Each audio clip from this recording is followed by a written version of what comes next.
Nuggets, they split the first two with the road team winning each by more than 20. These teams, part of a 4-team pack, separated by one game from second to the fifth spot out west. That is critical here because the Lakers right now not in a good place. They've lost 3 in a row, tying their longest losing streak this season. They're 0-2 since LeBron's been out with a groin injury. This is game number 2 of a stretch of 6 games in an 8-day span. That is 3 back-to-backs that they're dealing with. And Dave McMenamin is on the scene and joins us now in Denver.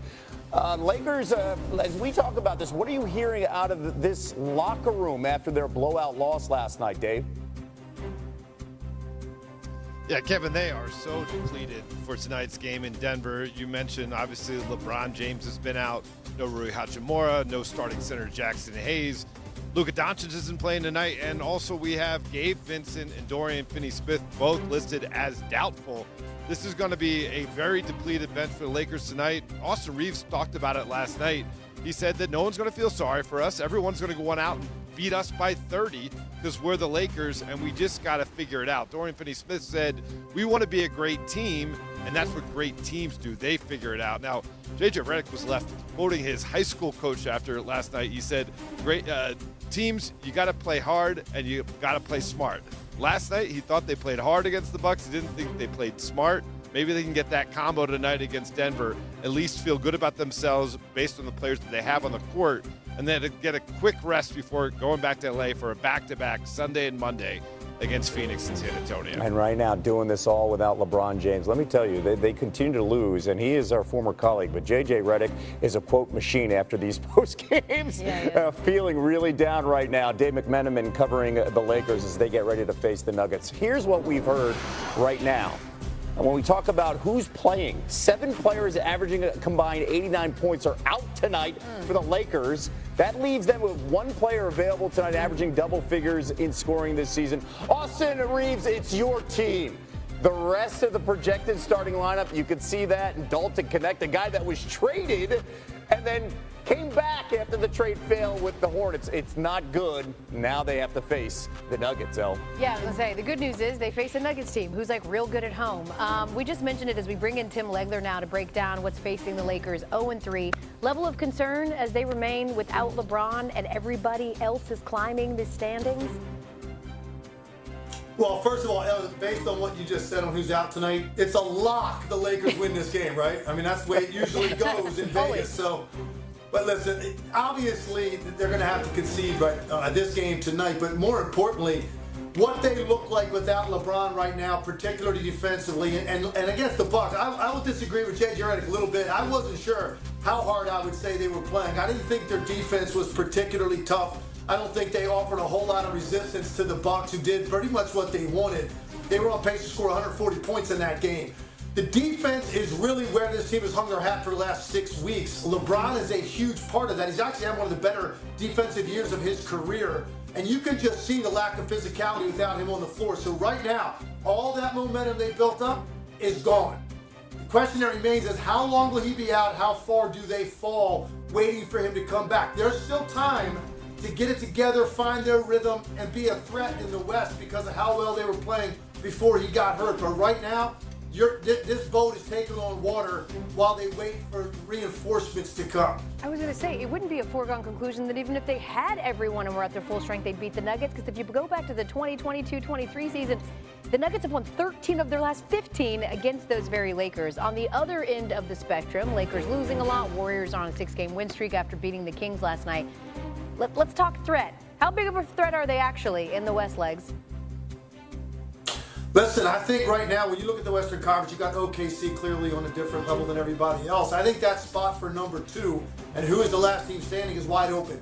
And the Golden State Warriors are making a case that they're in that mix. And I have to say, I agree with people that think that. When you just look at the defensive metrics, they look an awful lot over the last month what they look like during their championship years. Like, that's where they really get it done every night. The shooting can be a little fickle with this team, but the defense is showing up on a nightly basis. We know the impact Jimmy Butler has had on the overall IQ of the team, the toughness. We've talked a lot about what it means for him to get to the free throw line and helping their offense. There's a vibe and an energy and a confidence level about this team right now that makes me think, hey, any of these teams can avoid Oklahoma City In other words, don't end up 8, don't end up 4 or 5. Avoid them as long as you can. And I think you got Golden State, you got Minnesota, you got Denver. I think all three of those teams, and the Lakers, all of those teams can lay claim to the second best team in the Western Conference right now, the way that this is shaping out. Well, you talk about impactful trades at the deadline. Warriors now 13-1 when Jimmy Butler plays this season. Let's stay in the West and talk about another team that's on a win streak, the T-Wolves, also riding a 6-game win streak, and they're going to look to extend that tonight. What kind of threat do you think that they pose in the West? They're looking scary right now. Honestly, their defense has been the 4th best in the league during that stretch over the last 2 weeks.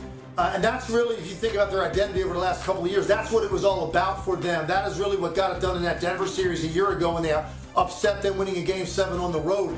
Those numbers are starting to look like they did the last couple of years. Here's the good news for Minnesota, too. They've got 7 out of the next 8 at home.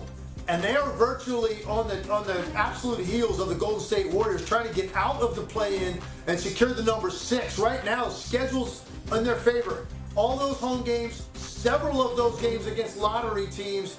Minnesota is finally fully healthy. They've had a lot of different guys out throughout the year. I think we're finally seeing what they are capable of. Defense is back. Everybody's playing. Schedule's favorable. That means Minnesota might be a team to keep an eye on here over the next few weeks. They're also favored tonight against the Magic, 10.5-point favorites in their game. Like a rocket at Christmas, we're showing some legs.